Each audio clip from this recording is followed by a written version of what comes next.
Hour Jeddah, হ্যাঁ hour Jeddah, যে ছবি দেখে আমি সত্যি জিদ্দার ফ্যান হয়েছিলাম, সেই ছবির নাম সাথী। এবং জিদ্দার পদার্পণ আজকে 23 বছর। ও মাই গড, মানে 2025 সাল, 2002 তালে 2002তে, মানে সিরিয়াসলি বলছি, সাথী নিয়ে একটা আলাদা গল্প আছে, এটা জিদ্দাকেই বলবো একমাত্র। যখন যদি কোনো দিন 2 মিনিট কথা বলার আলাদা করে আবার সুযোগ পাই, তাহলে এই কথাটা আমি বলবো জিদ্দাকে, ঠিক আছে? সেই কথাটা আমি ভিডিওতে বললাম না, এটা আমার আর জিদ্দার সিক্রেট। কেন বলছি? কারণ এটার সাথে আমার পুরো পরিবার জুড়ে রয়েছে। যাই হোক, আমি এটা বলবো জিদ্দাকে যদি দেখা করার সুযোগ পাই। তো আপাতত জিৎ ফিল্ম, মানে জিৎ ফ্যান্স ক্লাব কালীঘাট, তাদের পক্ষ থেকে জানানো হয়েছে জিদ্দার অফিসিয়াল ফ্যান ক্লাব। তো দেখো, আজকে সাথী ছবিটা 23 বছর হলো, তো জিদ্দার ইন্ডাস্ট্রিতেও 23 বছর হলো। কিন্তু হাই আমার কোথাও কি ইচ্ছা আছে যে 2026-27 সালে জিদ্দার যে মানে 25 ইয়ার্স সেলিব্রেশন হবে, সেটা একটু বড়ো করে হয়, ঠিক আছে? সেটা আমি চাই, ঠিক আছে? আমি খুব বেশি করে চাই, কারণ বাংলার অন্যতম বড় সুপারস্টার, একমাত্র সুপারস্টার যার প্যান ইন্ডিয়াতেই রাজত্বটা রয়েছে, এইটুকু টাইম স্প্যানের ভেতরে জিদ্দা কী কী করেছেন তার একটা ছোট ঝলক যদি আমরা দেখি। জিদ্দা আমাদের বাংলায় রিলায়েন্সের মতন কী বলবো এন্টারটেনমেন্টকে ঢুকিয়েছে, তাদেরকে এনে দেখিয়েছে যে আচ্ছা বাংলাও একটা মার্কেট হতে পারে। আচ্ছা, জিদ্দা বম্বে থেকে বিভিন্ন হায়ার ক্যামেরা, তারপরে হায়ার তোমার বড় বড় অ্যাকশন ডিরেক্টর থেকে শুরু করে বড় বড় আর্টিস্ট, তাদেরকে নিয়ে এসছে জিদ্দা বাংলায়, ঠিক আছে? এই কথাগুলো তো কেউ কোনো দিন বলে না। সমস্যাটা হচ্ছে এটা। তো জিদ্দার যদি কোয়ালিটি দেখো, ফিল্মের কোয়ালিটি দেখো, সেই কোয়ালিটিটা আর 5টা বাংলা ছবির থেকে অনেক বেটার হতো। এই মানুষটা প্রচুর পলিটিক্সের শিকার হয়েছে, কখনও ভালো ছবি করে অসুরের মতন ছবি করে অ্যাওয়ার্ড পায়নি, কখনও একটা ভালো ছবি করে মানুষের রেকগনিশনও হয়তো পায়নি, কিন্তু তাও মানুষটা ভালো ছবি করে গেছে, তাও মানুষটা কমার্শিয়াল ছবি করে গেছে। ও বাই দ্য ওয়ে, সবথেকে বড় কথা, এই মানুষটাই জিদ্দা, এই মানুষটাই বাংলায় প্রথম যে প্যান ইন্ডিয়াতে দাপিয়ে প্রমোশন করে দাপিয়ে রিলিজ করতে পেরেছে এবং প্যান ইন্ডিয়া মার্কেটে একটা ধুমা কালেকশন আনতে পেরেছে। সেটার মানুষটা কে জানো তো? এই একটা নাম, জিদ্দা। এই 23 ইয়ার্সে তিনি এই ঘটনাগুলো ঘটিয়েছেন। যুগের পরে যুগ কেটে যায়, মানুষ তাকে ভোলে না। জিদ্দার আজকাল হয় না, জিদ্দার যুগ হয় যুগ হেরা। ইয়েস, কেন বলছি এই কথা? কারণ তুমি বলো 2 যুগ প্রায়, মানে 12 বছরে বলি আমরা 1 যুগ, আর 1 বছর গেলে 24, 2 যুগ হয়ে যাবে। এই মানুষটা আমাদের ইন্ডাস্ট্রিকে মানে সোনা ফলিয়ে এনে দিয়েছে বক্স অফিসে, এবং কমার্শিয়াল ছবি হিসেবে সবথেকে সাকসেসফুল সুপারস্টার যদি কেউ হয়ে থাকে সেটা জিদ্দা। এবং বিফোর খাদান, জিদ্দারই কিন্তু আওয়ারা এমন একটা ছবি ছিল যেটা 12 কোটি টাকার ব্যবসা করেছিল, ঠিক আছে? সেই সময় দাঁড়িয়ে, এবং সেটা যদি তুমি আজকের দিনে কালেকশনের করো, মানে টাকার অঙ্কে যদি হিসাব করো, 12 কোটিটা 20 কোটিও হয়ে যেতে পারে, ঠিক আছে? কেন বলছি? কারণ টাকার দাম বেড়েছে, মানুষের মানে ওগুলো তো সবই সিঙ্গেল স্ক্রিনের টাকা ছিল, সেই কারণে আর কি। এবং জিদ্দার ছবিতে বস 2তে এরকম লেখা থাকতো, বসে লেখা থাকতো 3 দিনে কত 2 কোটি, এরকম কিছু একটা করা থাকতো, মানে এরকম কোট করা থাকতো। এটা জিদ্দার ছবি দিয়ে প্রথম শুরু হয়েছে, ঠিক আছে? সুপারস্টার লেখাটা প্রথম জিদ্দার ছবি দিয়ে শুরু হয়েছে, যত স্টাইলাইজেশন সব জিদ্দার হাত ধরে হয়েছে। এবার আসি সাথীর কথায়।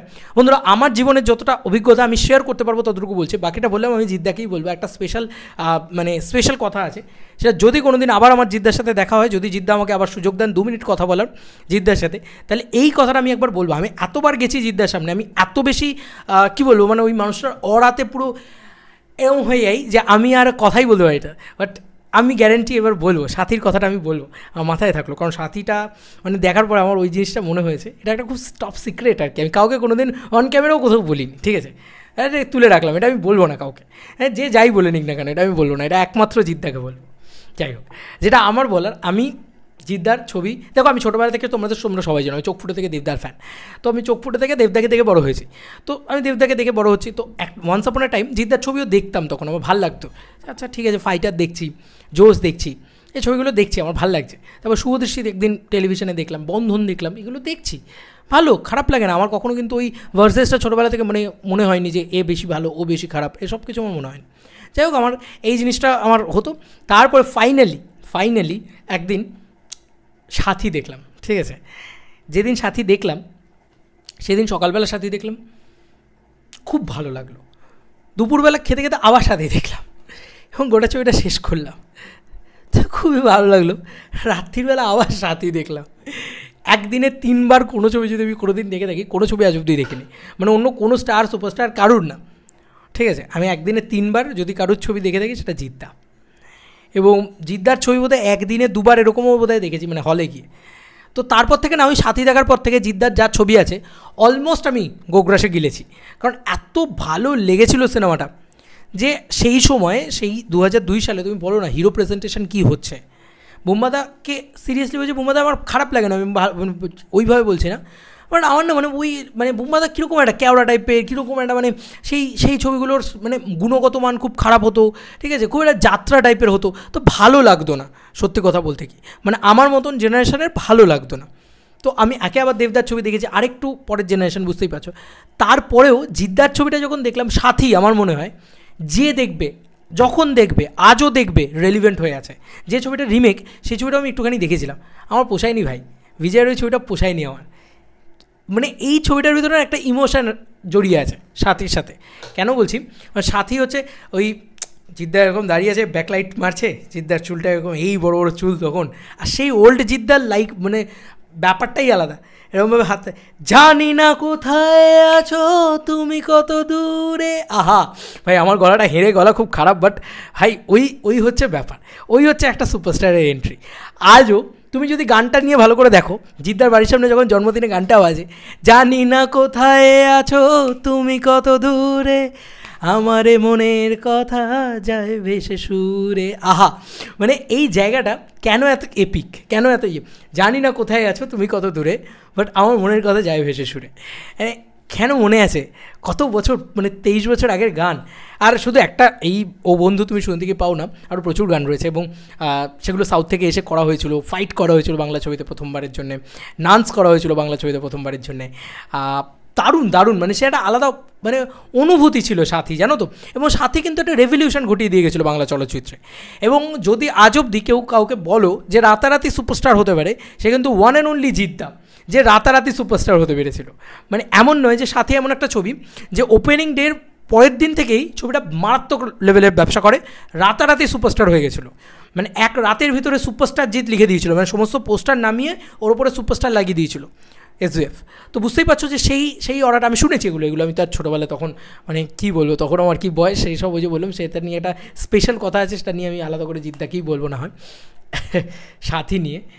সাথী ভাই, সাথী আমার জীবনের অনেক বড় একটা ভূমিকা। যাই হোক, এবার এখানে থেকে পোস্ট করা হয়েছে, আমার খুব ভালো লেগেছে যে পোস্টটা আমি তোমাদেরকে দেখাই, জিৎ ফ্যান ক্লাব কালীঘাট থেকে পোস্ট করা হয়েছে, দুর্দান্ত একটা বিষয় অ্যাকচুয়ালিতে পোস্ট করা হয়েছে। আমি তোমাদেরকে একবার জাস্ট পড়ি, হ্যাঁ পুরো বিষয়টা, তাদের লেখাটা পড়ি আর কি। এটা অফিশিয়াল ফ্যান ক্লাব, তাই জন্য আরও মানে ভালো লাগবে আই থিঙ্ক। ওয়েট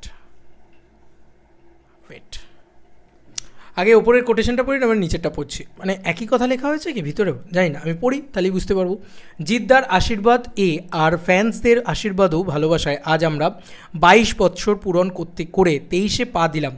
এভাবেই যেন আমরা আরও এগিয়ে চলতে পারি। আজ আমাদের জিৎ ফ্যান ক্লাব কালীঘাট এর 23তম শুভ জন্মদিন। এবার একটা জিনিস বোঝো, এই কালীঘাটের ফ্যান ক্লাবটা জিদ্দার জবে মানে সাথী লঞ্চ হয়েছে তবে খুলেছে। আই ডোন্ট নো, আমি এক্স্যাক্টলি জানি না, আমি জিজ্ঞেস করবো একবার অনির্বাণদাকে। সত্যি এটা যদি হয়ে থাকে, আমি তো এটার ডিটেলস জানি না, আমি সত্যি বলছি এই ফ্যান ক্লাব থেকে একটা জিনিস আমার খুব মানে পাওনা আছে আমার। আমি জীবনে না কোনো দিন কোনো ছবি নিয়ে ক্রেজ হতে দেখিনি, এবং সেই সময় যে সময় চেঙ্গিজের সময় গেছিলাম, রাবণের সময় যাইনি, চেঙ্গিজের সময় গেছিলাম, আমার মনে পড়ছে, চেঙ্গিজের সময় গেছিলাম, মানুষের সময় গেছিলাম, বুমেরাঙের সময় গেছিলাম, তারপর থেকে কোনো দিন মিস করি না আমি। তো আমি না কোনো দিন ওই উন্মাদনাটা দেখিনি চোখের সামনে, মানে আমি টিডিওতে দেখেছি ছোটোবেলা থেকে, কিন্তু যে সময় জিদ্দা চেঙ্গিজ করছেন সেই সময় আর কেউ আমাদের বাংলা থেকে কমার্শিয়াল ছবি করছে না, তো আমি না ওই উন্মাদনাটা কোনো দিন দেখিনি। এই জিৎ ফ্যান ক্লাব কালীঘাট আমাকে সেই সৌভাগ্যটা করে দিয়েছে যে দেখ বাংলা ইন্ডাস্ট্রিতে কী উন্মাদনা হয়, বাংলার কোনো সুপারস্টারকে নিয়ে এই মাতামাতিটা হয়, তো একটু দেখ চোখ মেলে। এইটা আমাকে এই ফ্যান ক্লাবটা করে দিয়েছে, যে কারণে আমি আপ্লুত। আমি প্রথমবার ওই দৃশ্য দেখেছিলাম, তো আরে হায়, মানে আমি ওই জিনিসটা, কারণ কোনো কলকাতার কোনো ফ্যান ক্লাবের সাথে আমার কানেক্টেড ছিলাম না, স্বাভাবিক একটা সাধারণ ঘরের ছেলে ভাই, আমি কী করে কানেক্টেড থাকবো। প্রথমবার আমি গেছিলাম, তাও বোধহয় নিজেই গেছিলাম নাকি না ফ্যান ক্লাব থেকে আমাকে বলা হয়েছিল যে তুমি এসো আমাদের সাথে বসে ছবিটা দেখবে। হ্যাঁ, ফ্যান ক্লাব থেকে আমাকে বলা হয়েছিল তুমি এসো আমাদের সাথে বসে ছবিটা দেখবে। আর আমি সত্যি বলছি, যখন দেখলাম ছবিটা আমাদের সাথে বসে, সিরিয়াসলি মানে এত একটা অদ্ভুত অনুভূতি হলো না, আমার মনে হলো যে আমি কোনো সাউথে বসে আছি, সাউথের কোনো সিনেমা হলে বসে আছি এবং থালাপতি বিজয় বা এরকম ধরনের কারুর, রজনীকান্ত এরকম ধরনের কারুর ছবি রিলিজ করেছে। তো একটা আলাদা অনুভূতি হয়, বুঝলে তো, সেটা হয়েছিল চেঙ্গিজের সময়। সে নাচ গান রাগাটা এখনও আমার সেকেন্ড চ্যানেলে ভিডিওটা রয়েছে। ও মাই গড, কী বলবো, মানে আলাদা লেভেলের একটা অনুভূতি। আচ্ছা, এর ভিতরে সেম কথাটাই লেখা হয়েছে, আমি আর মানে ভিতরের লেখাটা আর পড়লাম না। তো এই সাথী নিয়ে বক্তব্য। আর জিদ্দা একটা নতুন পেজ খুলেছে, সেটা নিয়ে আমি আমার সেকেন্ড চ্যানেলে কথা বলছি। সব কিছু এই চ্যানেলে বলে দিলে হবে? সেকেন্ড চ্যানেলে একটু স্পেশাল করে কিছু একটা ভিডিও বানাবো না হয় এই পুরো বিষয়টাকে নিয়ে, ওই বিষয়টাকে নিয়ে। কালকে রাত্রিবেলাই দেখেছি, কেউ ভেবো না যে আমি ইগনোর করে গেছি বা দেখেছি বা দেখেছি। আমি আজকেই সকালবেলা কথা বলবো বলে ভেবে রেখেছিলাম। তারপরে আমি ভাবলাম যে না, আগে এই ভিডিওটা দিয়ে আমার মেন চ্যানেলে ছাড়ি, কারণ আজকে জিদ্দার 23 বছর আমার মেন চ্যানেল। আর অনেকে মনে করে যে এই চ্যানেলটা বোধহয় পার্টিকুলারলি দেবদার, বা এই চ্যানেলটা বোধহয় পার্টিকুলারলি শাকিব খানের, বা এই চ্যানেলটা, আরে ভাই এদের ছবি রেগুলার এসছে, এদের ছবি নিয়ে কথা বলেছি। জিদ্দার ছবি যখন আসবে এই চ্যানেলটা সারাক্ষণ জিদ্দাকে নিয়েও কথা বলেছে, ওয়ান্স আপন এ টাইম। চেঙ্গিজ নিয়ে এই চ্যানেলটা সবথেকে বেশি ভিডিও বানিয়েছে। এবং স্পেশালি আমি বলছি মানুষ নিয়ে, মানুষের সময়ও আমার চ্যানেল সবথেকে বেশি সাপোর্ট করেছে। জিদ্দার মানুষ, যে ছবিটা হয়তো একটু আন্ডার পারফর্ম করেছে সেই ছবিটা, বা বুমেরাংয়ের সময় আমি প্রচুর ভিডিওস তৈরি করেছি, তখন কিন্তু আরও 5টা ছবি ছিল, তাও আমি করেছি। তো ভাই কালকে জিদ্দা যদি একটা অফিসিয়ালি ছবি ঘোষণা করেন, কেউ বলে কেউ বলে ডাকাত, কেউ বলে বিপ্লবী, এই যে ছবিটা রয়েছে, এই ছবিটা যখন আসবে আমার চ্যানেল ফুললি সেই ছবিটাকে সাপোর্ট করবে। আমি যে একটা ফ্রি টাইমে আসুক, যাতে পুরো ওই সিনেমাটাকে নিয়ে আমি মেতে থাকতে পারি। আরে চাই ভাই মন থেকে সেলিব্রেট করতে। আজও আমি বলতে পারি জিদ্দার জন্য, আমি জিদ্দার বাড়ির সামনে জিদ্দার জন্য একটা কেক নিয়ে যাই, যতটুকু আমার সামর্থ্য। আর ছোটো কিছু গিফট দেওয়ার চেষ্টা করি ওই মানুষটাকে। গিফট তো ওই মানুষটা তো প্রাইসলেস, ওনাকে তো কিছু দেওয়া যায় না, বাট আমি না চেষ্টা করি ওই মানুষটাকে সেই রেসপেক্টটা দেওয়ার, চিরকালই করি এটা। মানে যখন করেছি, এটা আমার ভালো লাগে, মন থেকে ইচ্ছে করে যে বাহ, মানে এই মানুষটা, হ্যাঁ মানে এই জন্যে দিতে ইচ্ছে করে, এই জন্যে যেতে ইচ্ছে করে। তো ভাই জিদ্দা আলাদা একটা মানুষ, জিদ্দার থেকে অনেক ভালোবাসা পেয়েছি, অনেক স্নেহ পেয়েছি, জিদ্দা অনেক কিছু শিখিয়েছে। তো জিদ্দার প্রতি একটা আলাদা ভালোবাসা আছে, যে কারণে আমি এখনও জিদ্দার বার্থডেতে জিদ্দার বাড়ির সামনে যাই এবং আমি সেটা মানে কন্টিনিউ করছি। ওটাও আর একটা এক্সপিরিয়েন্স, এই সুপারস্টারের ওই অরাটা দেখা। বাংলায় যদি আমি কোনো দিন শাহরুখ খানের মান্নাত দেখিনি, শাহরুখ খানের বার্থডের দিন, বাট আমি জিদ্দার বাড়ি দেখেছি, এটুকু বলতে পারি। যাই হোক, ভিডিওটা বড় হচ্ছে, আর প্রচুর বড় করে লাভ নেই। আই হোপ সো যে জিতিয়ান্সরা কানেক্ট করবে এই ভিডিওটা। Thank you so much, thank you so much জিদ্দা, তুমি আমাকে এত সুযোগ দিয়েছো, এত অপরচুনিটি দিয়েছো। যদি আর কোনো দিন সুযোগ নাও পাই জিদ্দার সাথে দেখা করার, তাও হয়তো আফসোস থাকবে না। তবে হ্যাঁ, মানে আমি যা পেয়েছি, মানে উপরওয়ালা আমাকে অনেক কিছু দিয়েছে, জিদ্দা আমাকে অনেক কিছু দিয়েছে, এবং জিদ্দা অনেক বেশি স্নেহপরায়ণ হয়ে দিয়েছে এবং অনেক ভালোবেসে আশীর্বাদ করে দিয়েছে। দাদা, তোমার এই 23 ইয়ার্স ইন্ডাস্ট্রি সেলিব্রেশন, তোমার ইন্ডাস্ট্রিতে 23 বছর হলো, তোমার অনেক ভালো হোক। আর প্লিজ প্যান ইন্ডিয়াতে ছবি করো, বাংলা ইন্ডাস্ট্রিতে একটু ছবি করো, এটাই বলার, আর বেশি কিছু না।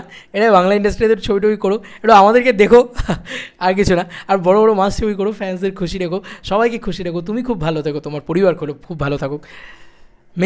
মেনি গড ব্লেস জিদ্দা। Thank you so much, thank you, bye by.